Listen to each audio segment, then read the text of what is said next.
देखो, अब हम केटीजी पे फोकस करेंगे, kinetic theory of gases. Chapter का नाम है केटीजी एंड रेडिएशन।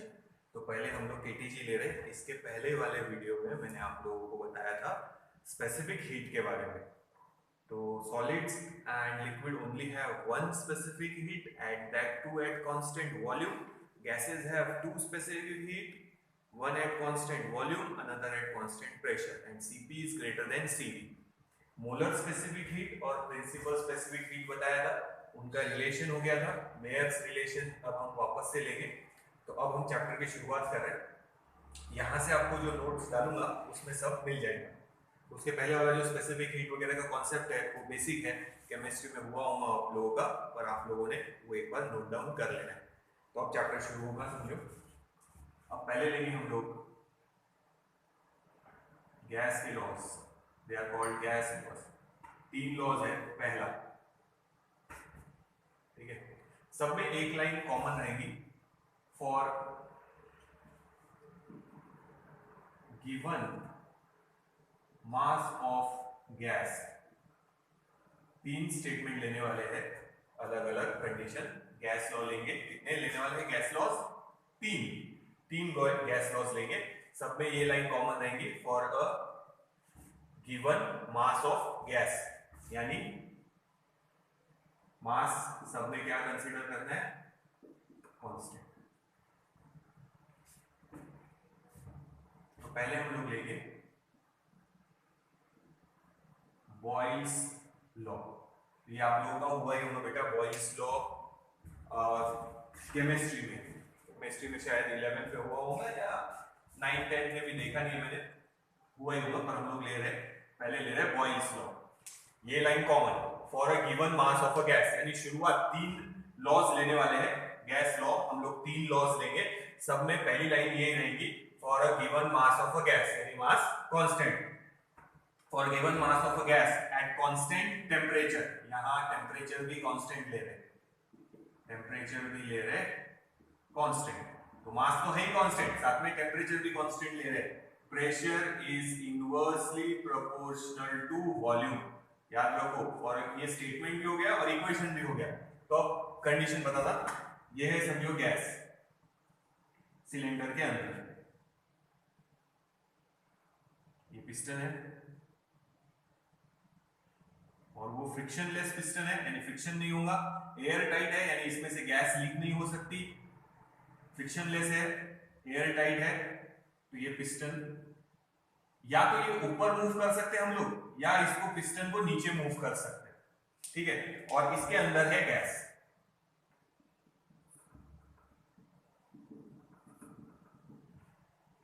हम इसको हीट नहीं करने वाले, we are not going to change the temperature, क्योंकि टेम्परेचर कांस्टेंट है।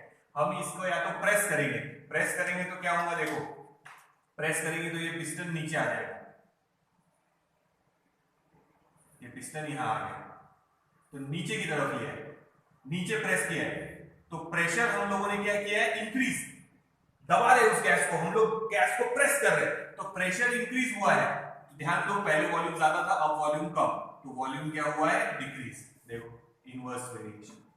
हीट नहीं कर रहे, सिर्फ हमने क्या किया है, पिस्टन लगाया है विच इज फ्रिक्शनलेस और एयर टाइट है, इसमें से गैस लीक नहीं होने वाली। हमने उसको प्रेस किया है, पिस्टन को अंदर प्रेस किया है, तो गैस कंप्रेस हो गई, यानी प्रेशर बढ़ाया है हम लोगों ने, प्रेशर बढ़ाया, प्रेस कर रहे हैं, प्रेशर इंक्रीज किया है, तो वॉल्यूम कम हो गया। अगर बाहर की तरफ लेके जाए, यानी ये वाली केस में पिस्टन ऊपर की तरफ ले गए, समझो हम,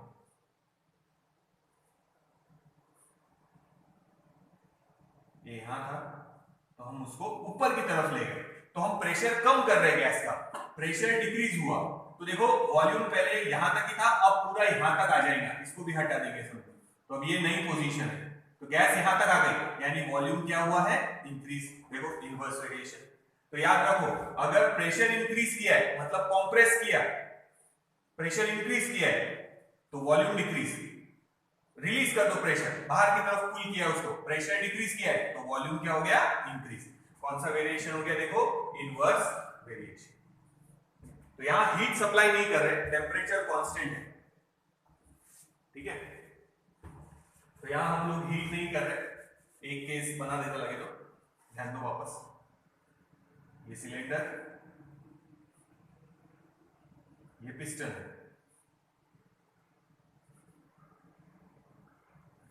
frictionless and air tight piston, ठीक है। इसको बाहर भी मूव कर सकते हैं, इसको अंदर भी मूव कर सकते हैं। मान लो मैंने अंदर मूव किया है डॉटेड लाइन से, अंदर मूव किया है मैंने पिस्टन, तो इस डायरेक्शन में मूव किया है। तो हमने इसके अंदर जो गैस है, इसके अंदर जो गैस है उसको हमने क्या किया है, प्रेस, यानी प्रेशर किया है इंक्रीज, तो वॉल्यूम हो गया डिक्रीज। देखो वॉल्यूम कम हो गया, यहाँ हीट सप्लाई नहीं कर रहे हम लोग, देखो समझ में आया ये। तो ये हो गया पहला लॉ, बॉयल्स लॉ। ध्यान रखो ये जो लाइन है ये हमारी कॉमन लाइन है स्टार्टिंग में। फिर से सुनना बॉयल्स लॉ का statement, for a given mass of a gas, for a given mass of a gas, यानी मास कांस्टेंट है, एट कांस्टेंट टेम्परेचर, अब टेम्परेचर भी कांस्टेंट लेना है, pressure is inversely proportional to volume. ये बता दिया एग्जांपल, गैस को प्रेस करेंगे मतलब प्रेशर बढ़ा रहा है, ठीक है। प्रेशर बढ़ा है तो देखो पहले वॉल्यूम ज्यादा था, अब वॉल्यूम कम हो गया। लर्न करने की जरूरत नहीं है, डायग्राम देख के समझो। Pressure is inversely proportional to volume, ये हो गया बॉयल्स। दूसरा देखते हैं, दूसरा है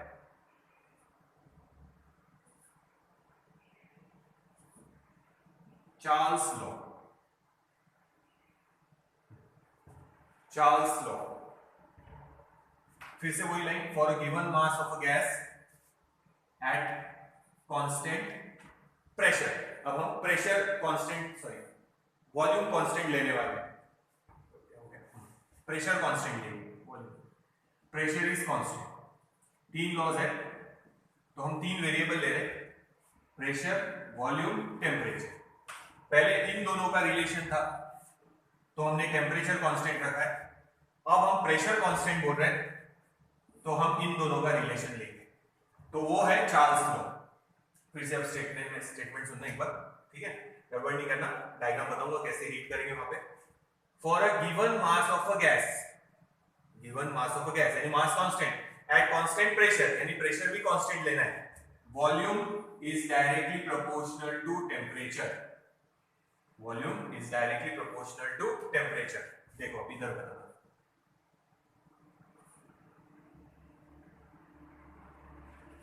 ये समझो हमारा सिलेंडर और ये पिस्टन, मूवेबल है बट फ्रिक्शन नहीं है और एयर टाइट है, यानी इसमें से गैस बाहर नहीं निकल सकते, ठीक है। तो इसमें हम डाल देते गैस। अब कांस्टेंट प्रेशर में हीट करना है, फर्स्ट वीडियो में बताया कांस्टेंट प्रेशर में हीट करते समय पिस्टन लगाना जरूरी है। अब हम इसको नीचे यहां हीट करने वाले हैं, देखो ये फ्लेम लगा दी है हम लोगों ने, अब इसको हम हीट कर रहे हैं। तो जैसे जैसे टेम्परेचर बढ़ेगा गैस एक्सपांड होंगी, गैस एक्सपांड होंगी तो वो वॉल्स पे और इस पिस्टन पे प्रेशर डालेंगे, उसकी वजह से पिस्टन मूव होगा, वो मूव होने के लिए फ्री है तो वो पिस्टन ऊपर आ जाएगा यहां पे। तो प्रेशर क्या रहेगा, कांस्टेंट। तो गैस एक्सपांड होने की कोशिश करेंगी और वॉल पे प्रेशर डालेंगे, पर जैसे ही वो वॉल और इस पिस्टन पे प्रेशर डालेंगे पिस्टन मूव होने को तैयार है, पिस्टन मूव हो जाएगा, यानी प्रेशर क्या रहेगा, कांस्टेंट। अब जैसे जैसे आप यहां हीट बढ़ाते जाएंगे वॉल्यूम भी बढ़ते जाएगा, वॉल्यूम भी इंक्रीज हो रहा। तो जैसे जैसे टेम्परेचर इंक्रीज होगा यानी हीट इंक्रीज करेंगे, यहाँ पे टेम्परेचर इंक्रीज करेंगे, वैसे वैसे वॉल्यूम भी इंक्रीज होते जाएगा। सो वॉल्यूम और टेम्परेचर के बीच में डायरेक्ट वेरिएशन, इस तरह गैस को हीट करेंगे। तो यहाँ जो स्पेसिफिक हीट है फर्स्ट वीडियो में बताया था, वो स्पेसिफिक हीट रहेगी eight constant pressure, this is molar specific heat at constant pressure. तो यहाँ जब एनर्जी सप्लाई करेंगे तो दो वेज में यूज होगी, one part is used to increase the internal energy and some part is used to do external work। दो laws हो गए देखो। तो यहाँ P और V का रिलेशन था, अब सेकेंड केस में V और T का रिलेशन है तो P कांस्टेंट। अब थर्ड लेंगे तो ये इतना देख लो पहले, फिर आगे चलो। दो लॉस हो गए, Boyle's law and Charles law.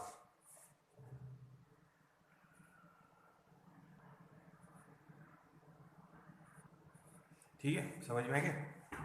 तो फिर से सुन लो बॉयल्स लॉ का statement, for a given mass of a gas, यानी मास इज कांस्टेंट, फिर यहाँ पे लिखेंगे एट कांस्टेंट टेम्परेचर, टेम्परेचर भी कांस्टेंट ले रहे हैं, वो तो है ही कांस्टेंट, साथ में टेम्परेचर भी constant, pressure is inversely proportional to volume, ये एग्जांपल बता दिया। Now Charles law, for a given mass of a gas, यानी mass is constant at constant pressure, pressure भी कांस्टेंट रखा है, volume is directly proportional to temperature, ये उसका example बता दिया। ठीक है, थर्ड लॉ लेते हैं और यहां लिख लेते हैं, it is Gay-Lussac law, Gay-Lussac law. First line common, for a given mass of a gas, यानी मास इज कांस्टेंट। अब यहाँ पे देखो, यहाँ पे टेम्परेचर कांस्टेंट, यहाँ प्रेशर कांस्टेंट, यहाँ लेंगे volume constant, volume is constant. तो स्टेटमेंट सुनना, for a given mass of a gas, यानी mass is constant at constant volume, ठीक है, pressure is directly proportional to temperature, ये हो गया स्टेटमेंट। अब देखो यहाँ गैस को कैसे हीट करेंगे, कंटेनर लेंगे ऐसा, उसको पूरा का पूरा पैक कर देंगे। अब इसके अंदर गैस है, समझो ये गैस है, ये गैस है। अब हम इसको हीट करने वाले हैं, ये हम लोग हीट कर रहे हैं, यानी टेम्परेचर क्या कर रहे हैं हम लोग, इंक्रीज। तो जब हम गैस को हीट करेंगे तो गैस एक्सपांड होने की कोशिश करेगी। अब एक्सपांड होने के लिए जगह नहीं है तो वो वॉल्स पे प्रेशर डालेगी। तुम जितना ज्यादा टेम्परेचर इंक्रीज करेंगे उतना ज्यादा वो एक्सपांड होने की कोशिश करेगा गैस, और उतना ही ज्यादा क्या इंक्रीज होगा, प्रेशर। तो temperature increase, pressure also increases. तो कंटेनर पे वो गैस क्या डालेगी, प्रेशर। मैंने बताया था प्रेशर कुकर का एग्जांपल। प्रेशर कुकर में क्या होता है कि अंदर जब हम कोई चीज जैसे दाल या चावल पका रहे पानी डाल के, तो अंदर प्रेशर बढ़ते जाता, कुकिंग प्रोसेस इजीली होंगी और एनर्जी भी कंजर्व होती। बट प्रेशर, टेम्परेचर बढ़ाते जा रहे हैं तो प्रेशर भी बढ़ते जाएगा, पर अगर प्रेशर एक लिमिट से ज्यादा हो गया तो प्रेशर कुकर बर्स्ट भी हो सकता है वहां पे। तो वहां पे सीटी का अरेंजमेंट रहता है, विसल जो बचती ना, तो वहां से गैस बाहर निकल जाती है, तो प्रेशर कम हो जाता अपने आप। अगर उस सीटी में कुछ प्रॉब्लम आ गई तो प्रेशर कुकर फट भी सकता, इसीलिए हर प्रेशर कुकर में ढक्कन पे वहां एक वॉल्व, सेफ्टी वॉल्व दिया रहता। आप लोग देखना प्रेशर कुकर के ढक्कन में एक रबर का सेफ्टी वॉल्व रहता, अगर उसको उंगली से प्रेस करके देखेंगे तो सॉफ्ट रहता थोड़ा, यानी वहां होल है, सिर्फ उसको रबर के पैडिंग से बंद किया है। जब प्रेशर एक लिमिट से ज्यादा बढ़ जाता और वो सीटी वाले आउटलेट से बाहर नहीं आ रहा सपोज, तो वो प्रेशर वहां से बाहर आएगा, वो सील फट जाएंगे और वो प्रेशर वहां से रिलीज हो जाएगा। तो प्रेशर वॉल्व रहता हर प्रेशर कुकर में, ढक्कन के ऊपर आप देख सकते हैं। तो जितना ज्यादा आप हीट करेंगे यानी टेम्परेचर बढ़ाएंगे, गैस एक्सपांड होने की कोशिश करेंगे और उतना ज्यादा प्रेशर क्या होते जाएगा, increase. So for a given mass of a gas at constant volume, pressure is directly proportional to temperature.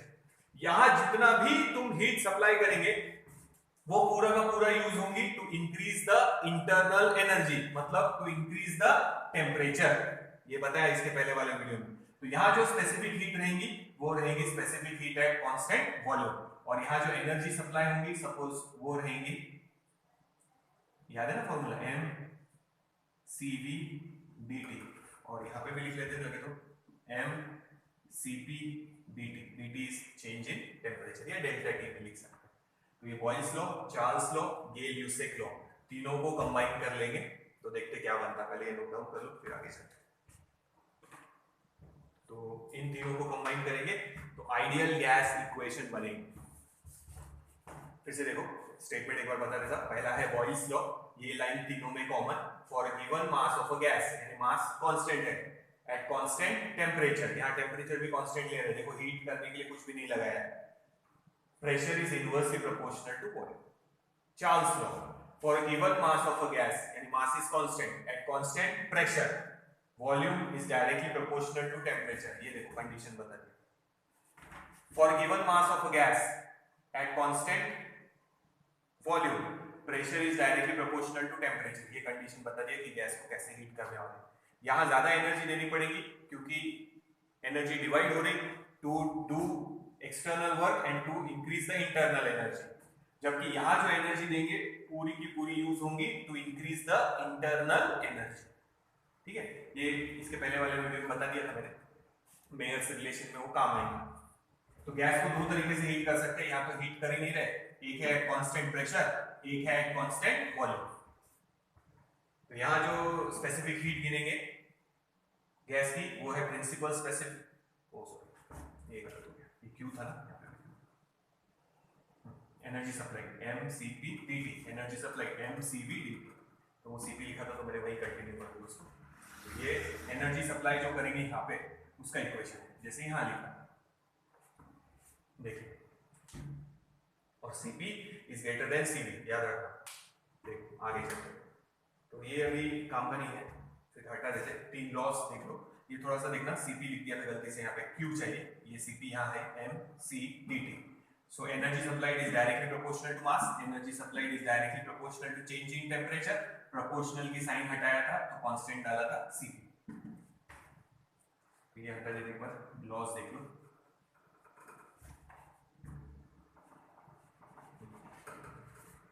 ये देख लो पहले एक बार, Boyle's law, Charles law and ये ल्यूसेक लॉ, केमिस्ट्री में आप लोगों का हुआ होगा, देख लेते।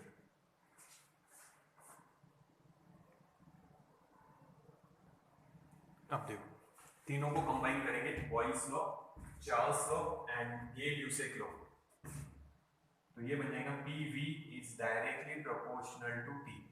तीनों को कंबाइन कर दिया। देखते पहले इसमें टेम्परेचर कांस्टेंट था, तो इसको हटा के कांस्टेंट लिख रहा, समझो C। प्रोडक्ट कांस्टेंट मतलब इनवर्स वेरिएशन, ठीक है ना। फिर से यहाँ T लिख लेते।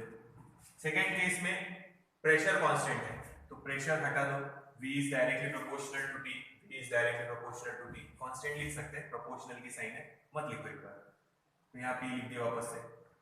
वॉल्यूम कांस्टेंट है, तो ये वॉल्यूम हटा दिया, P is directly proportional to T। So ये मैं वापस से लिखूंगा, तो ये मिटा देते सब। तो ये याद रखो कि कैसे यहाँ तो हीट ही नहीं कर रहे, यहाँ कैसे हीट कर रहे हैं और यहाँ कैसे हीट कर रहे हैं, तो लर्न करने की जरूरत नहीं पड़ेगी। फर्स्ट लाइन कॉमन है, for a given mass of a gas, बाद में क्या कांस्टेंट है वो लिखना और फिर वेरिएशन देखना, 1 2 और ये तीनों को कंबाइन करेंगे, ये मिलते हैं।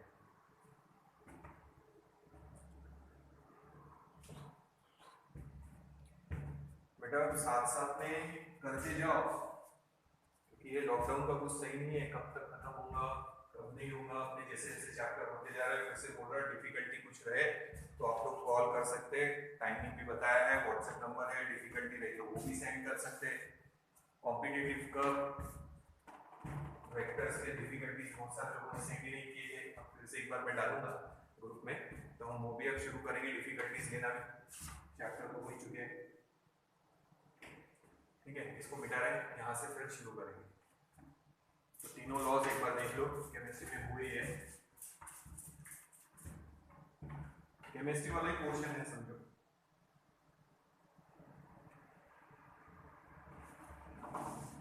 चैप्टर इतना बड़ा नहीं है, वेटेज मैंने आप लोगों को भेजा ही है, वेटेज भी आप लोग देख लेना, ग्रुप में डाला ही था मैंने weightage, chapter wise weightage with option without option. तो 70 मार्क का पेपर रहेगा आप लोगों का, 30 मार्क का प्रैक्टिकल।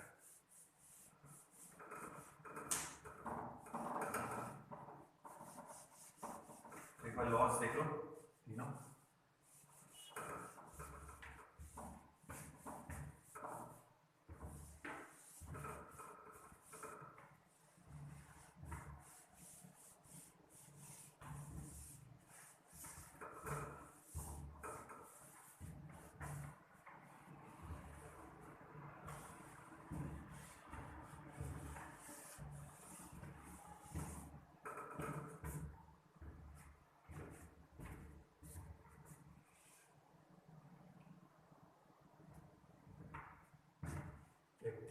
क्या लिखा था, PV is directly proportional to T। तो आप चाहें तो इसको ऐसे लिख सकते हैं, P1 V1 T1 is equals to P2 V2 T2, it is constant। पर अभी फिलहाल ये काम करिए, प्रोपोर्शनल की साइन हटाएंगे तो कांस्टेंट डालेंगे NR और साथ में लिखेंगे T। ये है हमारा आइडियल गैस इक्वेशन। R है यूनिवर्सल गैस कांस्टेंट, n है नंबर ऑफ मोल्स, देख लो एक बार, ठीक है, दोनों कांस्टेंट है, वैल्यू याद रख सकते हैं, नहीं तो गिवन रहती वैसे तो न्यूमेरिकल में 8.314 जूल पर मोल केल्विन, वैल्यू याद रखने की जरूरत नहीं है, न्यूमेरिकल में गिवन रहेगी 8.314 जूल पर मोल केल्विन, अलग अलग चेंज हो सकता थोड़ा बहुत, पर ये कांस्टेंट याद रखो। अब नंबर ऑफ मोल्स आप लोगों को पता ही है, तो इसका फॉर्मूला है एक तो m अपॉन m0, तो m0 जो है वो है मोलर मास या मॉलिक्यूलर वेट,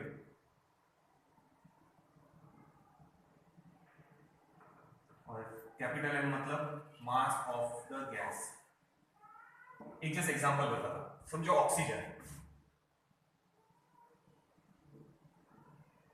ऑक्सीजन का मास है सपोज कैपिटल M 64 ग्राम, कितना है 64 ग्राम ऑक्सीजन का मास, और उसका मॉलिक्यूलर वेट आप लोगों को पता है, ऑक्सीजन हमेशा ऐसा रहेगा, सिंगल ऑक्सीजन मॉलिक्यूल ऐसा, सिंगल ऑक्सीजन ऐसा नहीं, वो मिलेगा O2, इसीलिए इसका मॉलिक्यूलर वेट है 32। केमिस्ट्री में आप लोगों का हुआ ही होगा कि O सिंगल नहीं मिलने वाला, अपने को O2 ही मिलेगा, ऑक्सीजन गैस बोले तो O2, ठीक है, ऑक्सीजन यानी O2, एक का 16, दो है तो 32, तो नंबर ऑफ मोल्स निकालने हैं n, तो mass of the gas, mass of the gas ये ग्राम में ही होना चाहिए, याद रखना, इसको केजी में मत लिखना, इसको नंबर ऑफ मोल्स बोल रहे हैं, या बोलेंगे ग्राम मॉलिक्यूलर वेट, यानी ग्राम में है पर मॉलिक्यूलर वेट, यानी अपॉन में मॉलिक्यूलर वेट, ग्राम पर मॉलिक्यूलर वेट, तो मास ग्राम में लेना वहां पे, और अपॉन में मॉलिक्यूलर वेट, मास है 64 डिवाइडेड बाय ये 32, तो नंबर ऑफ मोल्स कितने आ गए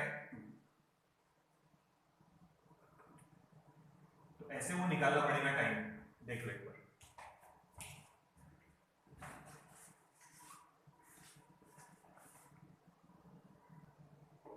तो ये एग्जांपल से आपके समझ में आया होगा कि नंबर ऑफ मोल्स कैसे निकालना, मास दिया रहेगा वो ग्राम्स में ही रखना, ये जो मास ऑफ द गैस है ये ग्राम्स में ही रहेगा, अपॉन में है मॉलिक्यूलर वेट या मोलर मास, तो ऑक्सीजन का मॉलिक्यूलर वेट 32, कुछ स्टैंडर्ड इसके मॉलिक्यूलर वेट आप लोगों को याद रखने पड़ेंगे, जैसे ऑक्सीजन का फिर से बता रहा हूं O2 ही रहेगा, ऑक्सीजन का 16 सिंगल मॉलिक्यूल का, ये 2 है तो इसलिए 32, तो मॉलिक्यूलर वेट और ये मास, मास है 64 डिवाइडेड बाय 32 यानी 2 मोल्स, तो ये है नंबर ऑफ मोल्स, ये जो कांस्टेंट है ये है यूनिवर्सल गैस कांस्टेंट, ये वैल्यू हो गई यूनिट हो गई, ठीक है, या फिर आप इसको दूसरा भी फॉर्मूला है वो भी याद रखना, n अपॉन Na, सो जो इसमें n है वो है number of molecules of the gas divided by, ये है Avogadro's number,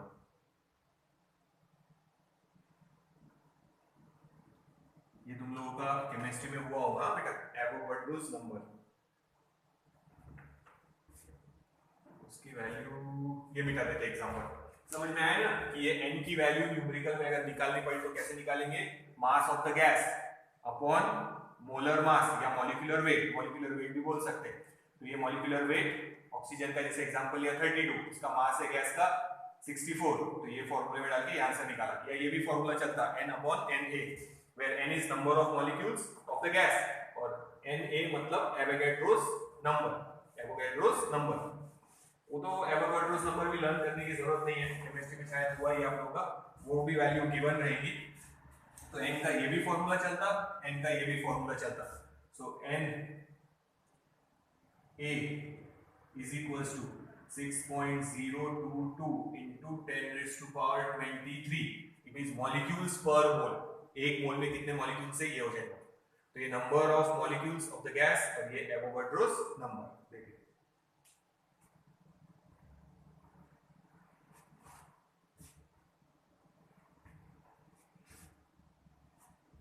of the gas की जगह इन गैस कर सकते, उस गैस में कितने मॉलिक्यूल है डिवाइडेड बाय एवोगैड्रोस, तो ये दोनों फॉर्मूले याद रखना बेटा, इंपॉर्टेंट है, जनरली यही आता हमेशा, जो मैंने एग्जांपल बताया था वैसे टाइप में आएगा। n की वैल्यू आप ये फॉर्मूले से भी निकाल सकते हैं और n की वैल्यू ये भी फॉर्मूले से निकाल सकते हैं। n मतलब है नंबर ऑफ मोल्स, बेसिकली ये यूज करना पड़ेगा पर ये भी याद है। देखो इसको, तो अगर इस इक्वेशन में सब्स्टिट्यूशन करना चाहे तो हम ऐसे भी लिख सकते, देखो PV is equals to nRT। n की जगह ये फॉर्मूला लिख रहे हैं n अपॉन NA। समझ में आया ना क्या किया है? ये n हटा के उसका ये फॉर्मूला लिखा है। सो R यूनिवर्सल गैस कांस्टेंट ये, और एवोगैड्रोस नंबर ये भी कांस्टेंट, तो it is new constant and it is called Boltzmann constant.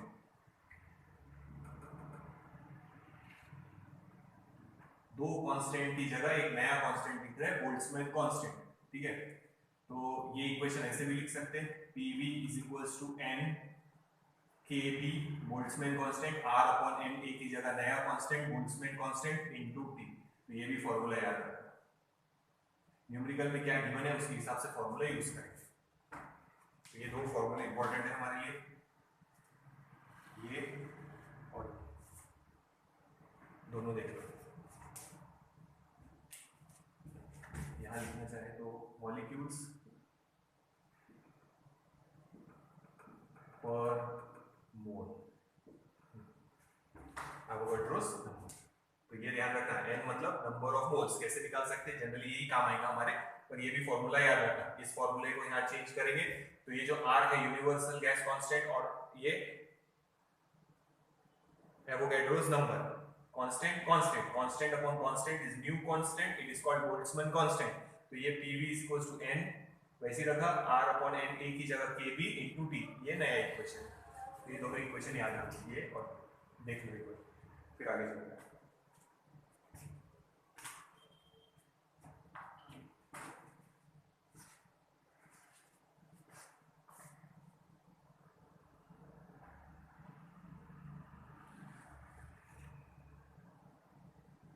तो बेटा इंपॉर्टेंट है, इक्वेशन ध्यान रखो, n की वैल्यू कैसे निकालना वो भी देखना।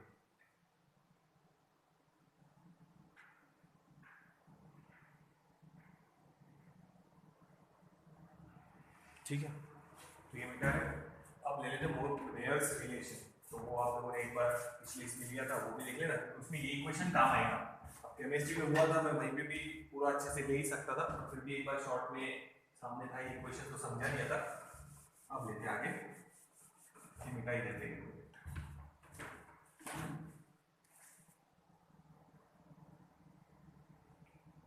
तो मेयर्स रिलेशन यहाँ लेने से पहले ये याद रखो, एक डेफिनेशन और बदलना, ideal gas and real gas का फर्क बताना।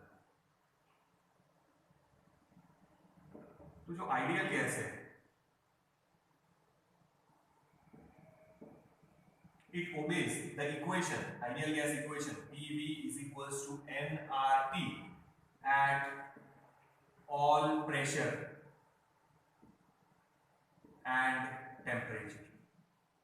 So ऐसी गैस जो सभी प्रेशर और टेम्परेचर पे ये रिलेशन फॉलो करती होंगी या वेरीफाई करती होंगी, such gases are called ideal gas. पर अपने को पता है आइडियल गैस मिल नहीं सकती, कोई भी चीज आइडियल मिलने नहीं वाली। पर आइडियल गैस कौन सी गैस है? The gas which obeys ideal gas equation, PV is equals to nRT at all pressure and temperature। यानी यहां पे जो इंटरमोलिकुलर फोर्स है,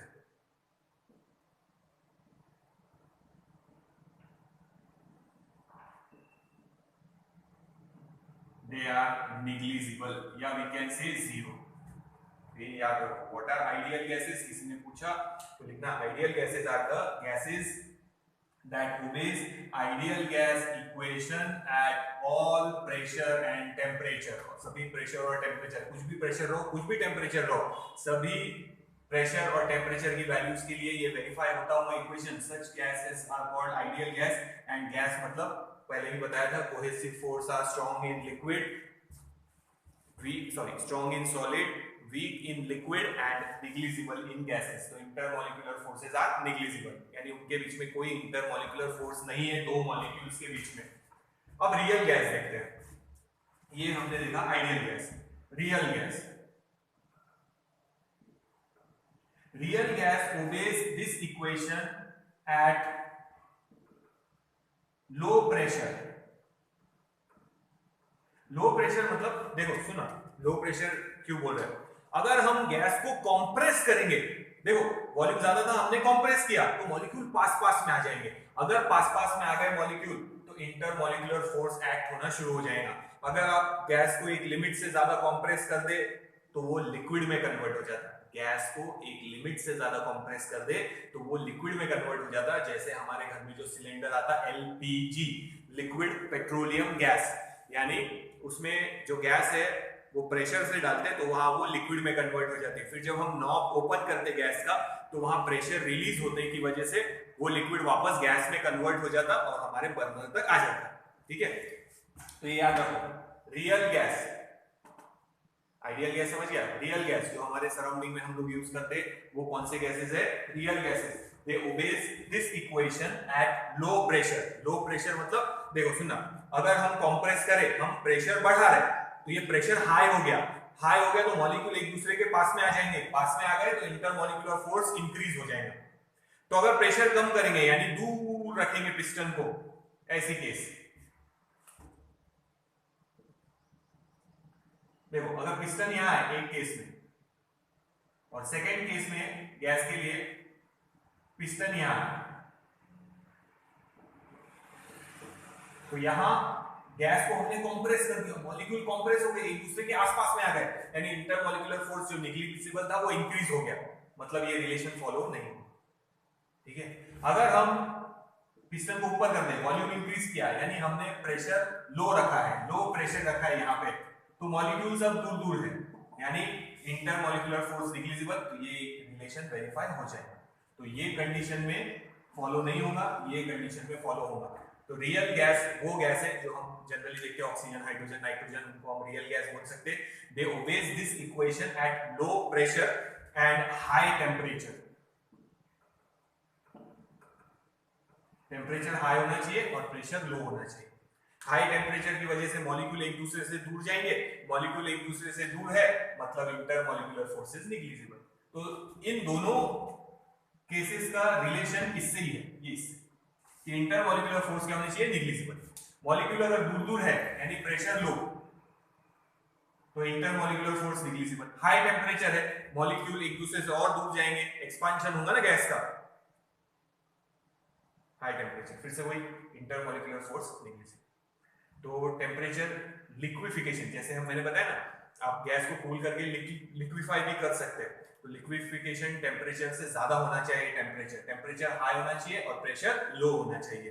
तो रियल गैस ये इक्वेशन ओबे करेंगे। आइडियल गैस हर टेम्परेचर प्रेशर पे ये इक्वेशन ओबे कर लेंगे, बट रियल गैस ये इक्वेशन तभी ओबे करेंगे कब? At low pressure and high temperature. Temperature high होना चाहिए, higher than liquefaction temperature. Liquefaction temperature मतलब गैस को लिक्विफाई कर दे इतना टेम्परेचर नहीं होना चाहिए, उससे ज्यादा टेम्परेचर होना चाहिए, हाई टेम्परेचर होना चाहिए। तो ये दोनों में फर्क याद रखो।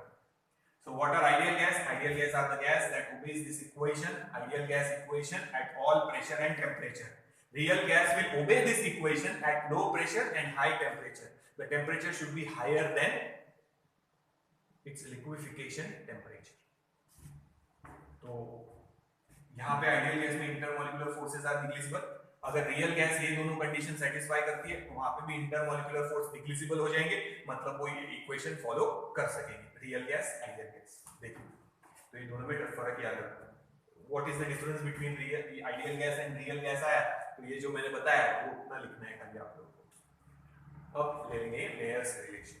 तो इतना देखो एक बार इक्वेशन से है, तो ये इक्वेशन जो फॉलो करेंगे gases at all pressure and temperature, कुछ भी प्रेशर हो कुछ भी टेम्परेचर हो, ये इक्वेशन फॉलो होगा। Such gases are called ideal gas. Real gas जो हमारे सराउंडिंग में हमारे पास है, they are called real gases. They obey this equation only at low pressure and high temperature. The temperature should be higher than the liquefaction temperature. High होना चाहिए temperature, pressure low. ये condition समझा दिया क्या हो रहा है वहां पे। दोनों भी केस अगर फॉलो हो रही मतलब इंटरमॉलिक्यूलर फोर्स नेग्लिजिबल, यानी ये इक्वेशन फॉलो हो जाए। तो ये कंडीशन अगर है तो हम ऐसा भी बोल सकते हैं कि real gas will behave like a ideal gas. अगर ये दोनों कंडीशन सेटिस्फाई हो रही तो we can say real gas will behave like a ideal gas. याद रखना, real gas at low pressure and high temperature behave like a ideal gas and it obeys the equation PV is equals to nRT। हम ऐसा भी बोल सकते हैं, ठीक है। तो ये देखो, मिटाते इसको, फिर मेयर्स रिलेशन।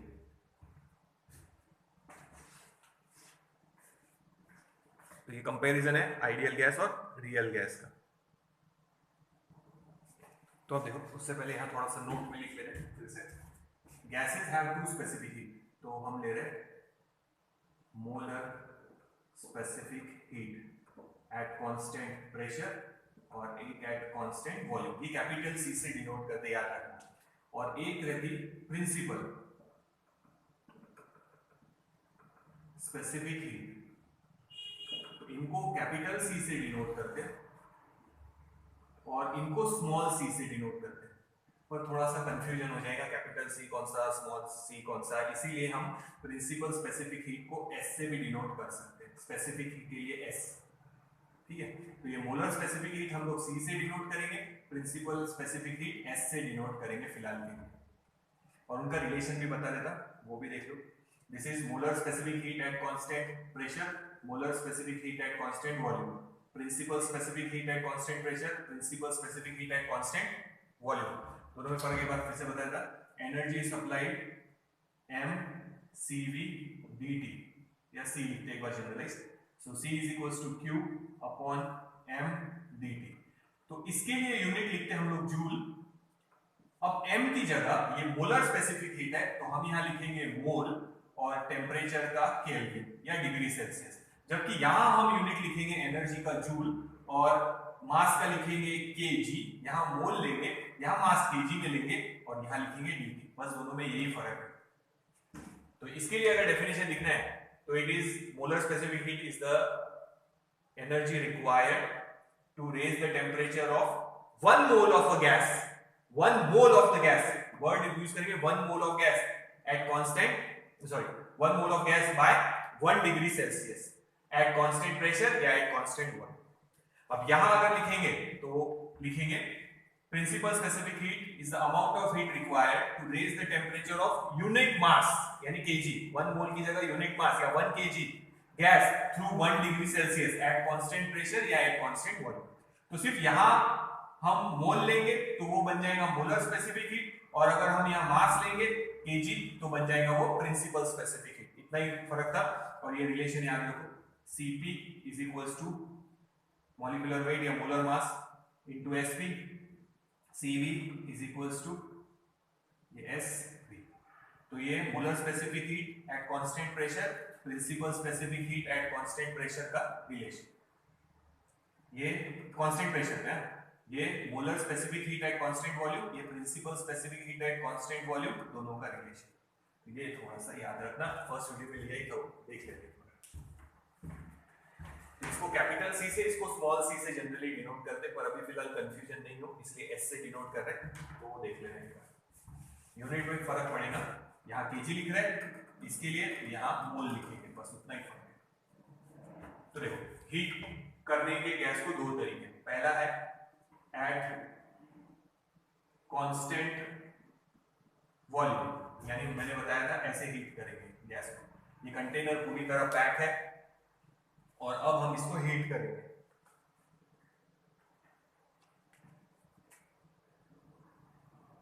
इसको हीट कर रहे हैं, तो यहां जो गैस हीट करेंगे हम इसको, यहां जो भी एनर्जी सप्लाई करेंगे, सब जो एनर्जी सप्लाई कर रहे हैं Q1, so it is dQ1, it is used to increase the internal energy, यानी टेम्परेचर बढ़ाने के लिए काम आएगा।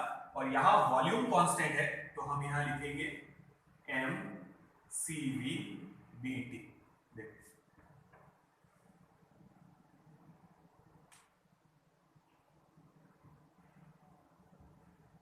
ठीक है। और अगर हम यहां लिख दे फॉर 1 मोल ऑफ गैस, मैंने पहले भी बताया था, अगर यहां मास है तो m लिखेंगे, मोल से तो n लिखेंगे, तो वो फॉर्मूला याद रखना, Q is equals to mCVT अगर मास ले तो, और अगर नंबर ऑफ मोल्स ले तो यहां लिखेंगे n, उतना फर्क है। तो 1 मोल ऑफ गैस यानी n की वैल्यू लेंगे 1, तो यहां 1 डाल देंगे तो ये इक्वेशन बचेगा। तो ध्यान रखें, यहां हमने m भी लिख सकते हैं। अगर प्रिंसिपल स्पेसिफिक हीट कंसीडर कर रहे हैं तो ये मास हो जाएगा। अगर मोलर स्पेसिफिक हीट कंसीडर कर रहे हैं तो वहां लेंगे number of moles C dt। तो n की value 1 for 1 mole of gas लिख रहे हैं, ठीक है। नाउ अगर गैस को हम हीट करें eight constant pressure, so energy supply जो रहेगी, अच्छा डायग्राम बनाते हैं एक बार। डायग्राम ड्रॉ नहीं करना है आप लोगों को, सिर्फ बता रहा हूं मैं आप लोगों को एक बार फिर से। इसके पहले वाले वीडियो में ही समझाया था। ये पिस्टन है मूवेबल फ्रिक्शनलेस,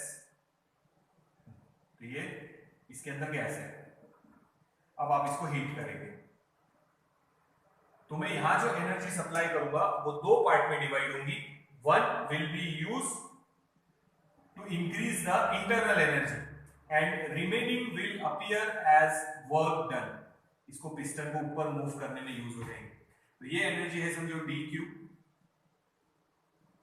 2, ठीक है। यहां जो एनर्जी सप्लाई की 1, यहां एनर्जी सप्लाई किया q2, ठीक है। तो यहां लिखेंगे n cp और dt। तो यहाँ n की वैल्यू 1 क्योंकि 1 मोल ऑफ गैस, यहाँ पे भी 1 मोल, यहाँ पे भी 1 मोल। फिर से बता रहा, अगर मैं यहाँ 10 जूल एनर्जी दूं और इसका टेम्परेचर इंक्रीज हो रहा बाय 1 डिग्री सेल्सियस, तो यहाँ पे फिलहाल गैस को उतनी ही एनर्जी लगेगी to increase the temperature by 1 degree Celsius. But हमको यहाँ ज्यादा एनर्जी देनी पड़ेगी क्योंकि कुछ एनर्जी कहाँ जाएंगी, वर्क डन के लिए। अगर यहाँ 10 जूल दिया, टेम्परेचर 1 डिग्री से इंक्रीज हो गया, सपोज मैं यहाँ पे भी 10 जूल दे दूं हीट करके, तो गैस को 7 ही मिलेगी, बची हुई 3 किसको मिल रही, वर्क डन के लिए। तो गैस को 7 मिली है जबकि उसको चाहिए 1 डिग्री से राइज होने के लिए 10, ठीक है। तो और दो, तो हम यहां देंगे समझो 15 जूल, तब जाके इसको 10 मिलेगी और इसको वर्क डन को मिली 5। तो अब टेम्परेचर 1 डिग्री सेल्सियस से इंक्रीज हो गया। तो हम यहां लिखेंगे dq इज इक्वल्स टू, यहां जितनी एनर्जी चाहिए वो लिखेंगे dq1 plus extra work done के लिए भी लगेंगे। और वर्क डन का फॉर्मूला बताया था मैंने आप लोगों को, स्टार्टिंग वाले वीडियो में भी बताया है, और इसके पहले जो चैप्टर हम लोगों का हुआ है मैकेनिकल प्रॉपर्टीज ऑफ फ्लूइड, उसमें भी ये डायग्राम के लिए वर्क डन का फॉर्मूला बताया था, PdV यानी P into change in volume. तो ये और ये रिलेशन सब्स्टिट्यूट कर दो। तो यहां जो एनर्जी सप्लाई करेंगे, this energy plus work done, दोनों को ऐड करना है, वही किया यहाँ पे। तो यहां लिखेंगे Cp dt is equals to, इधर Cv dt plus P dV, इसको इधर ले लो, Cp माइनस Cv, कॉमन निकलेगा dt चेंज इन टेम्परेचर, और इधर ये बचेगा P dV, ठीक है। तो अब मैं ये डायग्राम मिटा रहा बेटा, ये कांस्टेंट वॉल्यूम, ये कांस्टेंट प्रेशर। तो कांस्टेंट प्रेशर में ज्यादा एनर्जी सप्लाई करनी पड़ेगी, क्यों, क्योंकि जो मैं एनर्जी सप्लाई करूंगा वो दो पार्ट में डिवाइड होगी, to increase the internal energy यानी गैस का temperature and to do work. Gas को 1 डिग्री सेल्सियस से राइज होने के लिए समझो 10 जूल ही चाहिए, तो यहाँ पे भी वो गैस सेम ही है, उसको उतनी ही लगेगी 10 जूल एनर्जी, क्योंकि 1 मोल है, सेम है गैस 1 मोल, 10 जूल ही लगेगी। बट हमको एक्स्ट्रा एनर्जी क्यों सप्लाई करनी पड़ रही है, क्योंकि कुछ एनर्जी वर्क डन में जा रही है। तो ये 15 इज इक्वल्स टू 10 प्लस 5, तो ये 10 प्लस 5 वर्क डन, तो ऐसे लिखा है हम लोगों ने, ठीक है।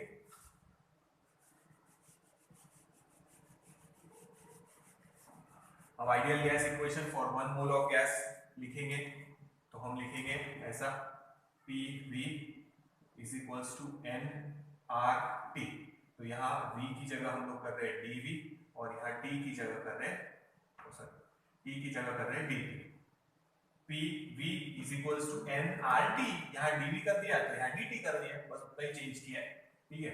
नाउ 1 मोल ऑफ गैस है इसलिए ये हटा, तो ये रिलेशन बन जाएगा हम लोगों का Cp माइनस Cv, dt वैसे ही रखेंगे, और इधर आ गया PdV की जगह RdT, तो ये dt और dt कैंसिल, ये रिलेशन याद रखो, Cp minus Cv is equals to R।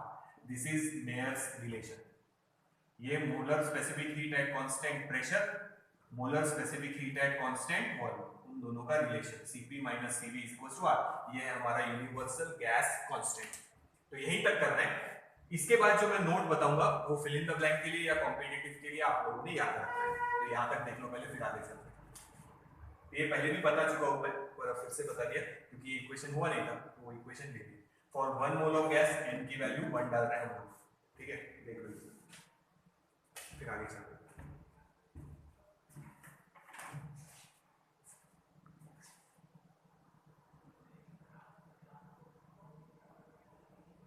ठीक है, तो अब जो बता रहा हूँ वो नोट के लिए याद रखना, ये पेयर्स रिलेशन हो गया और कॉम्पिटिटिव के लिए याद रखना। हमारा टॉपिक यहाँ पे खत्म हो गया, pairs relation. Cp minus Cv is equals to R.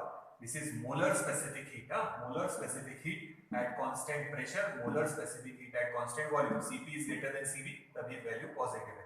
Cp minus Cv is equals to R. अब Cp की जगह ये रिलेशन डाल दो, m0 Sp minus m0 Sv is equals to R. So Sp minus Sv is equals to R upon m0. ये भी वही है, ये भी वही है, पर ये है मोलर स्पेसिफिक हीट का रिलेशन और ये है प्रिंसिपल स्पेसिफिक हीट का रिलेशन। तो R अपॉन m0 आएगा, फिल इन द ब्लैंक के लिए याद रखना। और याद रखना, इसको हम कैपिटल C से डिनोट करते, इसको हम स्मॉल c से डिनोट करते, पर कंफ्यूजन नहीं होना चाहिए, इसलिए फिलहाल हम लोग इसको Sp और Sv से डिनोट कर रहे हैं। This is the relation of molar specific heat, Cp minus Cv is equals to R, and this is the relation of principal specific heat, Sp minus Sv is equals to R upon m0. m0 क्या है? Molecular weight. तो ये ध्यान रखना, तो ये दोनों relation याद रखना। मेयर्स रिलेशन लिखने के लिए आया टेक्स्ट बुक में, बोर्ड के लिए इतना ही लिखना, ये थोड़ा सा याद रखना। एक और नोट बता था, वो भी देख लो। तो ये हमारा नोट वाला पॉइंट है।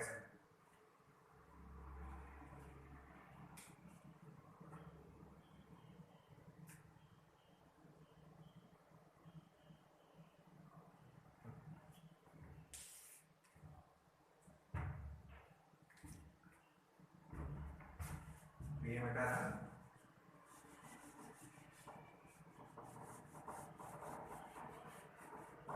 अब देखो वर्क, यहाँ वर्क डन भी है देखो, और हीट एनर्जी भी है। तो हीट के दो ऐसा यूनिट है, एक है कैलोरी भी है या किलो कैलोरी बोलो या जूल भी है, पहले ही बताया था। Heat is the form of energy, इसीलिए उसका ऐसा यूनिट है जूल, बट सीजीएस यूनिट या एमकेएस यूनिट हम लिख सकते किलो कैलोरी या कैलोरी। फिर से बता देता, heat is the form of energy, इसीलिए उसका ऐसा यूनिट है जूल्स, ठीक है। और एमकेएस या सीजीएस यूनिट है किलो कैलोरी और कैलोरी, और इसमें वर्क डन भी है, ये वर्क डन। तो वर्क डन का यूनिट तो हम हमेशा लेते जूल सी, ऐसा है।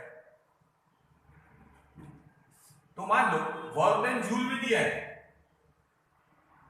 पर स्पेसिफिक हीट दिया है किलो कैलोरी में या कैलोरीज में, यानी जो dq या 1 या dq2 इसकी वैल्यू समझो किलो कैलोरी में दिया है, जबकि ये जो वर्क डन है उसकी वैल्यू जूल्स में दिया है, तो हमको कन्वर्ट करना पड़ेगा। तो ये कन्वर्जन बताया था मैंने आप लोगों को, 1 joule 1 calorie is equals to 4.2 joules.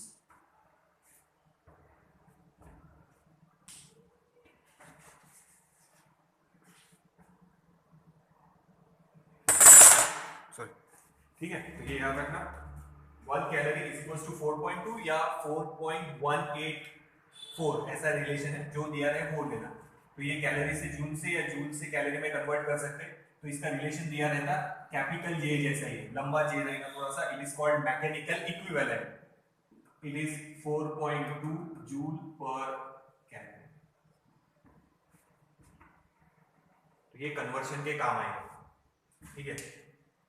मान लो ये दोनों कैलोरीज में दिए हैं, इसको मिटा के लिख दो।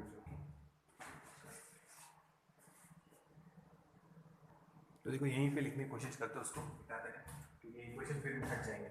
तो देखो यहाँ कहाँ है, ये वर्क डन जूल में है, और अगर ये और ये एनर्जी कैलोरीज में दिया है तो कन्वर्ट करने की जरूरत पड़ेगी, या तो जूल में या कैलोरी में। तो हम जूल में कन्वर्ट करने के लिए ले रहे हैं या कैलोरीज में कन्वर्ट करने के लिए ले रहे हैं, समझो। तो इसको बोलते हैं मैकेनिकल इक्विवेलेंट। इसकी वैल्यू गिवन रहेगी, इस पर से निकालिए, देखो 1 calorie is equals to 4.2 joules. तो mechanical equivalent J is equals to 4.2 joule per calorie. ये J थोड़ा सा बड़ा निकालना मैकेनिकल इक्विवेलेंट का। तो अब अगर कन्वर्शन आया तो ये R है तो R के अपॉन में लिखेंगे J, और यहाँ पे भी अपॉन में आ जाएगा J, बस उतना चेंज है, यहाँ पे भी लिख लेंगे J।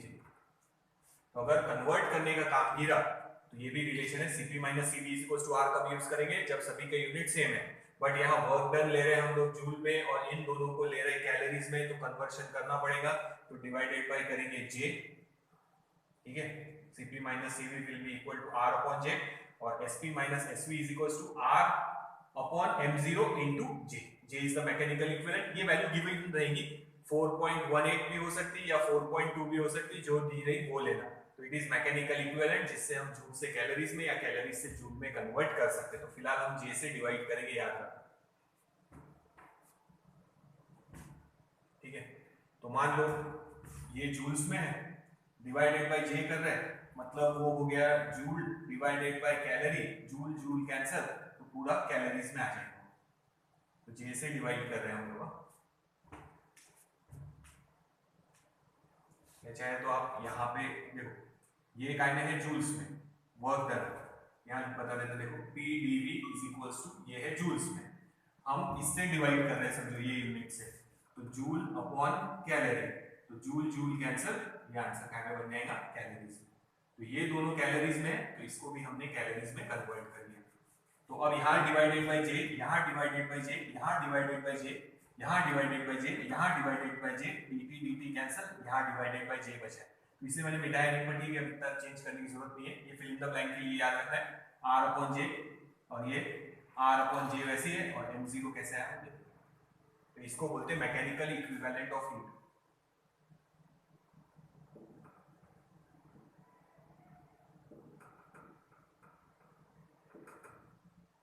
मैकेनिकल इक्विवेलेंट, ठीक है। तो ये थोड़ा सा नोट में ये पॉइंट याद रखना कि J से कब डिवाइड करना है, वर्क डन जूल्स में है और ये दोनों कैलोरीज में है, तब यहाँ इसको जूल से कैलोरीज में कन्वर्ट करना है, तो J से डिवाइड करना है यहाँ पे, तो यहाँ पे भी J से डिवाइड हो जाएगा, यहाँ पे भी J से डिवाइड हो जाएगा, यहाँ पे भी J से डिवाइड, यहाँ पे भी J से डिवाइड, और यहाँ पे भी J से डिवाइड। तो मैंने सिर्फ लास्ट इक्वेशन में बता दिया J से डिवाइड, और अगर प्रिंसिपल स्पेसिफिक हीट है तो भी J से डिवाइड, तो ये थोड़ा सा ध्यान रखना। तो ये हो गया हमारा मेयर्स रिलेशन। मेयर्स रिलेशन हम लोगों को बस यहीं तक याद रखना है, जो मैंने बताया वो कॉम्पिटिटिव वालों ने याद रखना है इसके बाद। तो मेयर्स रिलेशन हम लोगों को इतना ही है, बाकी सब एक्स्ट्रा हटा ही देते हैं। ये हो गया हमारा Mayer's relation, Cp minus Cv is equals to R, molar specific heat at constant pressure minus molar specific heat at constant value is equals to R। ये यूनिवर्सल गैस कांस्टेंट, ठीक है। दिस इज मेयर्स रिलेशन, देख लो आगे चलते हैं। Note जो बताया वो कॉम्पिटिटिव वालों ने याद रखना है।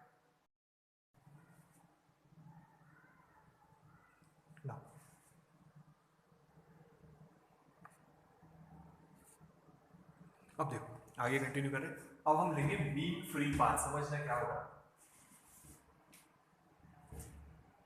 ये कंटेनर है जिसमें बहुत सारे गैस मॉलिक्यूल्स हैं, तो याद रखना gas contain large number of molecules, approximately रहते 10⁻23 मॉलिक्यूल्स बोल सकते हैं पर मीटर क्यूब, अप्रोक्सीमेटली, या इससे भी ज्यादा हो सकते हैं। तो अप्रोक्सीमेटली कितने मॉलिक्यूल्स रहेंगे, 10⁻23 molecules per meter cube. 1 meter cube volume में इतने मॉलिक्यूल्स हैं। तो gas contain large number of molecules, और मॉलिक्यूल रेस्ट में नहीं है। जैसे हम लिक्विड में ले तो समझो मॉलिक्यूल यहीं पे है, सब जमा है यहाँ पे, सॉलिड में ले तो वैसे ही, पर यहाँ गैस मॉलिक्यूल सब रैंडम मूव हो रहे हैं, ठीक है। वो काइंड में है मोशन में, they are moving in random direction with different velocities.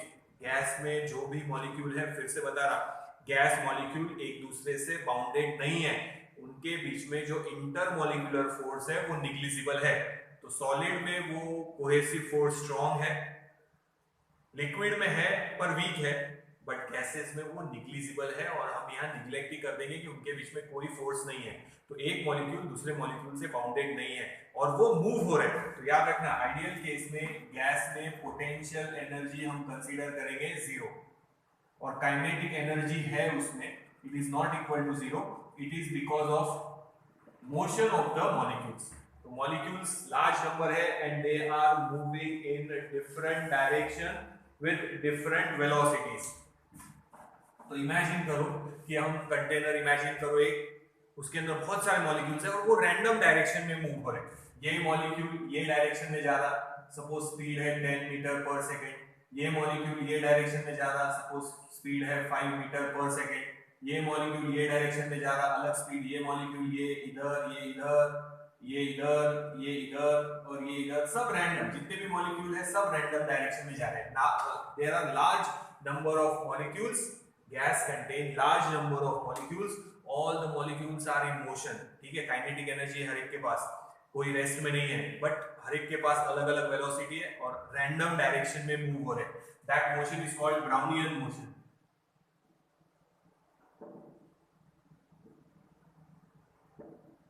जो रैंडम मोशन है उसको बोलते हैं ब्राउनियन मोशन। ठीक है, ये याद रखना, that random motion is called Brownian motion. Brownian motion. So gas contain large number of molecules.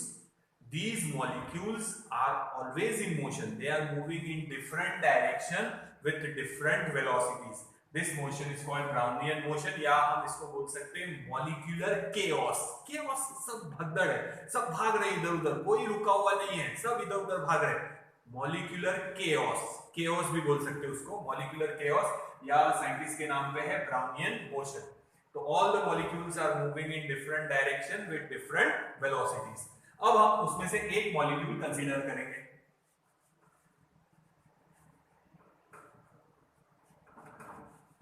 बहुत सारे मॉलिक्यूल हैं, पहले अभी बताया 10⁻23 मॉलिक्यूल्स पर या पार्टिकल्स पर मीटर क्यूब रहेंगे।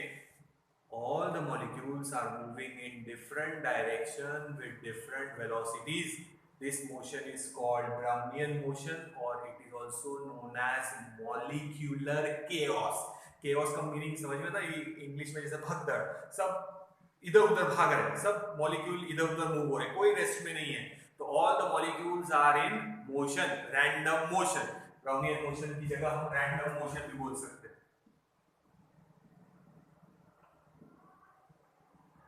कोई एक डायरेक्शन में नहीं जा रहे, सब मॉलिक्यूल अपने अपने अलग अलग डायरेक्शन में मूव हो रहे हैं। कौन सा मोशन है? रैंडम मोशन या ब्राउनियन मोशन बोल सकते हैं। भगदड़ मची हुई है, कोई एक पाथ फॉलो नहीं कर रहा, सब अपना रैंडम इधर उधर मूव हो रहे हैं। ठीक है ना, एक मॉलिक्यूल कंसीडर करेंगे, समझो ये यहां से यहां तक गया, इसका कोलिजन हुआ वॉल के साथ। ठीक है, फिर उसकी वेलोसिटी का मैग्नीट्यूड और डायरेक्शन दोनों बदल गए। फिर वो मॉलिक्यूल यहां आया, दूसरे मॉलिक्यूल के साथ कोलाइड हो गया समझो, फिर वो यहां से डायरेक्शन चेंज करके इधर आ गया, फिर यहां वो दूसरे मॉलिक्यूल से कोलाइड हुआ, फिर इधर आ गया। ठीक है, तो ये ऐसे डिफरेंट डायरेक्शन में मूव हो रहा। अब इतने सारे मॉलिक्यूल है, एक दूसरे के साथ भी कोलिजन होंगे और दीवार के साथ भी कोलिजन होंगे। इसी की वजह से देखो, आप जब गैस किसी कंटेनर में फिल करेंगे तो we can feel the pressure. Collision की वजह से गैस मॉलिक्यूल दीवार के साथ कोलाइड हो रहे मतलब वो दीवार पे, उस वॉल पे क्या है, एक्सर्ट कर रहे हैं प्रेशर। हम उस प्रेशर का इक्वेशन बाद में डिराइव करेंगे। हम बलून को अगर प्रेस करके देखें तो आप वो हवा का प्रेशर फील कर सकते हैं, क्योंकि उसके अंदर जितने भी गैस मॉलिक्यूल्स है, ये बलून है समझो हमारा। ठीक है, तो इसके मॉलिक्यूल्स इधर भी कोलाइड हो रहे हैं, दीवार के साथ भी, रैंडम है, कोई एक दूसरे के साथ कोलाइड हो रहे हैं, कोई वॉल के साथ कोलाइड हो रहे हैं। तो मॉलिक्यूल्स दीवार के साथ कोलाइड हो रहे हैं और दूसरे मॉलिक्यूल्स के साथ भी कोलाइड हो रहे हैं। तो उनका जो दीवार के साथ कोलिजन है, वॉल के साथ जो कोलिजन है, बलून के वॉल के साथ, या हमारा जो बाइसिकल या कार का या टू व्हीलर का जो भी टायर है, उसमें जब हवा भरते हैं तो we can feel that pressure of the air, क्योंकि मॉलिक्यूल्स वॉल के साथ कोलाइड हो रहे हैं। मॉलिक्यूल कोलाइड हो रहे हैं मतलब क्या एक्सर्ट कर रहे हैं? Force. That force per unit area is called pressure. तो इसी ब्राउनियन मोशन या रैंडम मोशन की वजह से जब वो कोलाइड होते वॉल के साथ, तो वो क्रिएट करते वॉल पे क्या? प्रेशर। तो ये प्रेशर का इक्वेशन हम लोग बाद में डिराइव करेंगे। हम आगे चल रहे हैं, ये देखो, पहले ध्यान रखना। तो कोई भी कंटेनर लेंगे, जैसे बलून है या ये कंटेनर है या हमारा टायर है, जब उसमें हम हवा भरेंगे तो it contain large number of gas molecules. ठीक है, all the molecules are moving in different direction with different velocities. That motion is called Brownian motion या it is called random motion. अब उनके होंगे कोलिजन। अब इतने सारे मॉलिक्यूल भाग रहे हैं इधर उधर, रैंडम भाग रहे हैं, तो डेफिनेटली कोलिजन होंगे। खुद के साथ भी कोलिजन होंगे, एक मॉलिक्यूल का दूसरे मॉलिक्यूल के साथ कोलिजन होगा, या वॉल के साथ भी कोलिजन हो सकता। ये जो कोलिजन हो रहे वॉल के साथ वही क्रिएट करेंगे प्रेशर ऑन द वॉल, ठीक है। और याद रखना ये कोलिजन इलास्टिक है, यानी kinetic energy is conserve, momentum तो ही कंजर्व, काइनेटिक एनर्जी भी कंजर्व रहेगी, यानी एनर्जी का लॉस नहीं होगा, ठीक है। ये मॉलिक्यूल इस मॉलिक्यूल से कोलाइड हुआ तो इस मॉलिक्यूल की एनर्जी बढ़ गई तो इसकी कम हो जाएगी, या इसकी कम हो गई तो इसकी एनर्जी बढ़ जाएगी, बट टोटल एनर्जी कंजर्व रहेगी। तो हम ऐसा इमेजिन करेंगे ये इलास्टिक कोलिजन्स है, ठीक है। देख लो फिर से, तो याद रखना ये जो मॉलिक्यूल रैंडम डायरेक्शन में मूव हो रहे हैं या जो ब्राउनियन मोशन में है, तो ये एक दूसरे के साथ भी कोलाइड होंगे और दीवार के साथ भी कोलाइड होंगे, वॉल ऑफ द कंटेनर के साथ भी कोलाइड होंगे। तो वो कोलाइड हो रहे मतलब क्या एक्सर्ट कर रहे हैं, फोर्स एक्सर्ट कर रहे हैं। That force exerted on that area will give pressure. तो हम प्रेशर का इक्वेशन बाद में बनाएंगे। तो अभी तो हम मीन फ्री पाथ देख रहे हैं, तो याद रखना Brownian motion, random motion, elastic collision है, याद रखो ना। तो ये पहला कोलिजन हुआ उसका, बहुत सारे मॉलिक्यूल्स हैं वहां पे, पर हम एक ही मॉलिक्यूल का पाथ स्टडी कर रहे हैं। ये उसका पहला कोलिजन, ये उसका दूसरा कोलिजन, ये उसका तीसरा कोलिजन, ये चौथा कोलिजन, अब आगे जाके देखेंगे उसका पांचवा कोलिजन होगा। बट याद रखो between two successive collision it is travelling in straight line. देखो यहां से यहां तक स्ट्रेट लाइन गया, फिर कोलिजन हुआ, फिर उसके डायरेक्शन बदल गई। तो सेकंड और थर्ड कोलिजन के बीच में भी वो कौन सी डायरेक्शन में गया है, स्ट्रेट लाइन में गया है। अब थर्ड कोलिजन के बाद डायरेक्शन बदल गई, ठीक है, और थर्ड और फोर्थ कोलिजन के बीच में भी देखो वो कैसे गया है, स्ट्रेट लाइन में। तो between two successive collision the molecule is travelling in straight line. उसके बाद भले उसकी डायरेक्शन बदल रही, पर दो कोलिजन के बीच में वो स्ट्रेट लाइन में ट्रैवल कर रहा, उसी को बोलते फ्री पाथ। देखो फ्री पाथ आ गया, मीन फ्री पाथ नहीं है, बट अभी फ्री पाथ की डेफिनेशन है। So gas contain large number of molecules. These molecules are moving in different direction with different velocities. That motion is called Brownian motion या random motion. Due to their random motion, they will collide with each other and with the walls of the container. वो एक दूसरे के साथ भी collide होंगे और wall के साथ भी कोलाइड होंगे. This create pressure on the wall. ये याद रखना. This create pressure on the wall. वो हटाओ एक बार के लिए. Between two successive collision, ये दो successive collision लो या ये दो successive collision लो या ये दो successive collision लो या ये दो successive collision लो.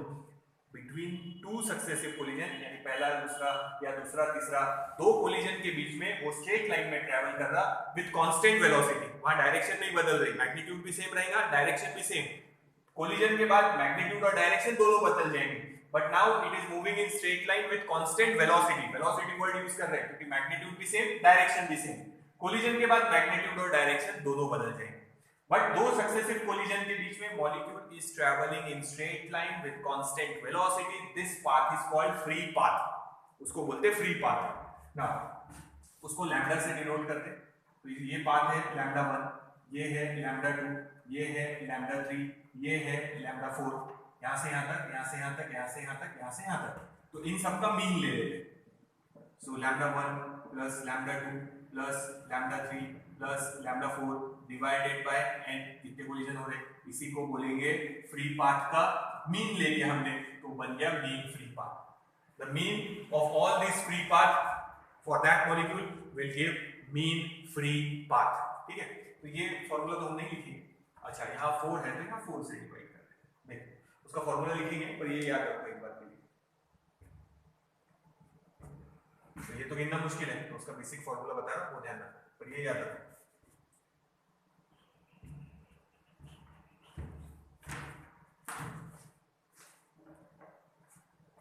तो ये याद रखना, between two successive collision the molecule is travelling in straight line with constant velocity. Velocity word use कर रहे हैं, मैग्नीट्यूड भी सेम, डायरेक्शन भी सेम. कोलिजन के बाद मैग्नीट्यूड और डायरेक्शन दोनों बदल जाएंगे.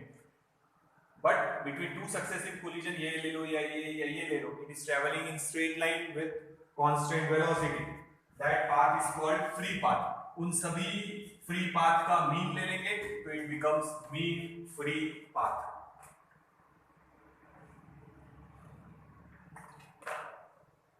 इसके बाद हम प्रेशर का इक्वेशन निकालेंगे. तो वहां हम कोलिजन ही कंसीडर करने वाले हैं. तो मॉलिक्यूल वॉल के साथ कोलाइड हो रहे हैं. ब्राउनियन मोशन है यानी रैंडम मोशन है. तो रैंडम मोशन में मूव हो रहे, भाग रहे इधर उधर, सब कोई रेस्ट में नहीं है, सब इधर उधर केओस है, पूरा सब भगदड़ मची हुई है. तो कोलिजन होंगे with each other and with the walls. तो वॉल्स के साथ जो कोलिजन हो रहे हैं वो क्रिएट करेंगे वॉल पे प्रेशर। तो हम जब बलून का एग्जांपल बताया है, टायर में जब हवा भरते हैं तो we can feel that pressure, क्योंकि वहां पे मॉलिक्यूल वॉल के साथ कोलाइड हो। तो मीन फ्री पाथ का ये तो है बेसिक फॉर्मूला, बट फॉर्मूला ये याद रखो, मीन फ्री पाथ का 1/√2 pi B square n upon v। तो एक एक ले लेते हैं, या फिर इसको ऐसे भी लिख सकते हैं 1/√2 pi B square, number of molecules per unit volume. तो इसको हम डेंसिटी भी लिख सकते हैं, ये ध्यान रखना। अब देखो हर चीज बता देते, ये है मीन फ्री पाथ जो हमने अभी फिलहाल ऐसा लिखा था, lambda is equals to λ1 plus λ2 plus λ3 plus λ4, 4 path लिए तो डिवाइडेड बाय 4 कर दिया। पर अगर पाथ नहीं मालूम तो हम ये फॉर्मूले से दिखा देंगे, √2 पाई b is the diameter of that molecule. ये जो हम मॉलिक्यूल ले रहे हैं तो उसको हम ऐसा बना लेंगे, ये उसका डायमीटर है मॉलिक्यूल का। रो इज द डेंसिटी, यानी कितने मॉलिक्यूल्स हैं अंदर, number of molecules per unit volume, it is called density. ठीक है, तो ये फॉर्मूला आप लोगों ने लर्न कर लेना है, या फिर ऐसे भी लिख सकते हैं n/v, number of molecules per unit volume को डेंसिटी लिख सकते हैं। तो इससे ये पता चलता कि number of molecules, sorry, mean free path is inversely proportional to density. Density का मतलब क्या होता है, ये मिटा देते हैं, ब्राउनियन क्वेश्चन इसका कोई काम नहीं, अभी याद रखना है। तो ये एक कंटेनर है, ये दूसरा कंटेनर है, तो यहाँ डेंसिटी कम है, तो यहाँ समझो 6 ही मॉलिक्यूल है। वैसा ही कंटेनर ये है समझो, और यहाँ ज्यादा मॉलिक्यूल्स है, डेंसिटी ज्यादा है, मॉलिक्यूल्स बहुत ज्यादा भरे हुए, तो यहाँ डेंसिटी ज्यादा है, यहाँ डेंसिटी कम है। तो डेफिनेटली यहाँ कोलिजन के चांस भी कम हो जाएंगे, यहाँ कोलिजन के चांस ज्यादा हो जाएंगे। ठीक है, ये वैसा ही है कि एक रोड पूरा फुल पैक है, अब हम उसमें चला रहे गाड़ी, तो डेफिनेटली कोलिजन के चांसेस बढ़ जाएंगे, सब रैंडम भाग रहे इधर उधर। और जब कम है मॉलिक्यूल्स तो कोलिजन के चांसेस भी कम हो जाएंगे। तो डेंसिटी कम तो कोलिजन को टाइम लगेगा, यानी मॉलिक्यूल जैसे यहाँ बताया, यहाँ कोलाइड हुआ, फिर यहाँ हुआ, फिर यहाँ हुआ, तो मीन फ्री पाथ की वैल्यू ज्यादा आएगी। तो डेंसिटी कम, मीन फ्री पाथ की वैल्यू ज्यादा, यानी कोलिजन होने से पहले मॉलिक्यूल ज्यादा डिस्टेंस ट्रैवल करेगा। बट अगर बहुत सारे मॉलिक्यूल है तो ये यहां से निकलते यहीं पे कोलाइड हो जाएगा किसी दूसरे मॉलिक्यूल से, यहां तक जाने का उसको मौका ही नहीं मिलेगा। तो जितनी ज्यादा डेंसिटी मतलब उतने ज्यादा मॉलिक्यूल, और कोलिजन फास्ट होंगे, जल्दी जल्दी कोलिजन होंगे, जल्दी जल्दी कोलिजन होंगे, मतलब मीन फ्री पाथ की वैल्यू कम, यानी जो पहले यहां पे जाके इतने डिस्टेंस पे कोलाइड हो रहा था अब वो यहीं कोलाइड हो रहा है, यानी मीन फ्री पाथ की वैल्यू कम हो जाएगी इनवर्स वेरिएशन डेंसिटी के साथ। तो जितनी ज्यादा गैस डेंस है कोलिजन उतनी जल्दी जल्दी होंगे, क्योंकि बहुत सारे मॉलिक्यूल्स और ज्यादा मॉलिक्यूल्स हो गए, कोलिजन फास्ट होंगे, कोलिजन फास्ट होंगे मतलब जल्दी जल्दी कोलिजन होंगे, तो जो रास्ता है वो कम है, मीन फ्री पाथ कम हो जाएगा इनवर्स वेरिएशन डेंसिटी के साथ। And it is inversely proportional to diameter of the molecule, उसका स्क्वायर है, डायमीटर ऑफ द मॉलिक्यूल का स्क्वायर, इनवर्सली प्रोपोर्शनल। अब ध्यान देना, उसका भी समझा था, ये समझ गया ना, डेंसिटी ज्यादा मतलब मॉलिक्यूल ज्यादा है, कोलिजन जल्दी जल्दी होंगे, थोड़ा सा डिस्टेंस ट्रैवल किया नहीं कोलाइड हो गया, थोड़ा सा डिस्टेंस ट्रैवल किया नहीं कोलाइड हो गया, थोड़ा डिस्टेंस ट्रैवल कर रहा है मतलब मीन फ्री पाथ की वैल्यू कम, डेंसिटी ज्यादा, मीन फ्री पाथ की वैल्यू कम। कौन सा वेरिएशन, इनवर्स वेरिएशन। ठीक है ना, डायमीटर के साथ। अगर मॉलिक्यूल्स का डायमीटर ज्यादा है, जैसे यहां बना, अब डेंसिटी सेम रखेंगे, सपोज ये मॉलिक्यूल का डायमीटर, ये छोटे मॉलिक्यूल से देखो 6 मॉलिक्यूल, और यहां 6 मॉलिक्यूल है पर उनका डायमीटर बड़ा है सपोज, तो क्या लगता है कोलिजन किनके ज्यादा होंगे, ये तो छोटे छोटे, तो छोटी छोटी जगह में से फटाफट निकल जाएंगे, ये बड़े होने की वजह से उनके बीच में कोलिजन भी ज्यादा होंगे। समझ में आ रहा, तो यहाँ पे जल्दी जल्दी कोलिजन होंगे, जल्दी जल्दी कोलिजन होंगे मतलब पाथ 2 कोलिजन के बीच में का कम, तो जितना ज्यादा डायमीटर उतना पाथ कम हो जाएंगे, और डायमीटर जितने कम कोलिजन को टाइम लगेगा, मॉलिक्यूल ज्यादा डिस्टेंस ट्रैवल करेगा, यानी मीन फ्री पाथ की वैल्यू ज्यादा रहेगी। तो ये याद रखना, inversely proportional to diameter square. तो ये मीन फ्री पाथ का याद रखना, inversely proportional to density and inversely proportional to diameter square. तो ये देखो एक बार फिर आगे चलते हैं।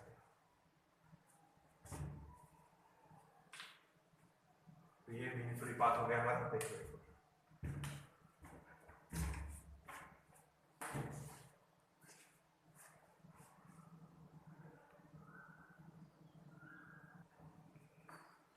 यहाँ तक देख लेना एक बार, फिर इसके आगे का पोर्शन हम नेक्स्ट वीडियो में कंटिन्यू करेंगे। हम इसके बाद प्रेशर का इक्वेशन डिराइव करेंगे कि कोलिजन हो रहा है तो वो प्रेशर क्रिएट करेंगे, तो ये मैं थोड़ा सा शॉर्ट में एक बार फिर से बता दूंगा ये वाला, और फिर आगे कंटिन्यू करेंगे। तो पहला पार्ट हमारा केटीजी है ना, kinetic theory of gases, and दूसरा पार्ट रहेगा हम लोगों का रेडिएशन। तो अभी हम गैसेस के बारे में पढ़ रहे हैं। इसके बाद देखेंगे अब कौन सा चैप्टर शुरू करेंगे हम लोग, कल ये चैप्टर खत्म हो जाएगा फिर देखेंगे। तो ये साथ साथ में करते जाओगे। और वेटेज में फिर से बोल रहा, मैंने आप लोगों को वेटेज सप्लाई किया ही है, बोर्ड का वेटेज दिया है आप लोगों को मैंने, और कॉम्पिटिटिव का अब हमारा थोड़ा सा स्पीड से हो जाएगा फटाफट, क्योंकि बहुत सारे टॉपिक पढ़ा के हो चुके हैं और उनका बोर्ड में जितना हुआ है उसके बाद थोड़ा थोड़ा एक्स्ट्रा लेना पड़ेगा। जैसे आप लोगों को अभी ध्यान नहीं आया होगा जब हमने मैकेनिकल प्रॉपर्टीज ऑफ फ्लूइड्स लिया, तो वहां हुआ क्या, पहले मैंने 12 वीडियोस बनाए जिसमें हमारी पूरी बोर्ड की थ्योरी खत्म हो गई, फिर 3 ही वीडियोस में हमारा कॉम्पिटिटिव का भी पोर्शन उसमें कवर हो गया। तो पहले का तो था ही, और बाद में वो भी, जैसे रोटेशनल डायनामिक्स मैक्सिमम फॉर्मूले हमारे हो चुके हैं, थ्योरम हो चुका है हमारा, सर्कुलर मोशन हो चुका है, एक्स्ट्रा थोड़ा सा लिखाना पड़ेगा, 1-2 दिन का काम रहेगा और फिर वो भी हमारा कंप्लीट हो जाएगा। कॉम्पिटिटिव का बेसिक तैयार हो चुका है, सिर्फ एक्स्ट्रा कुछ फॉर्मूले लिखाने हैं, वो लिखा दिए कि आप लोग सॉल्व करने के लिए फ्री रहे। इसलिए बोल रहा कि कॉम्पिटिटिव पे थोड़ा सा ध्यान ज्यादा दो और बोर्ड का भी साथ साथ में करते जाओ, ठीक है। तो इसके आगे का नेक्स्ट वीडियो में कंटिन्यू करेंगे केटीजी।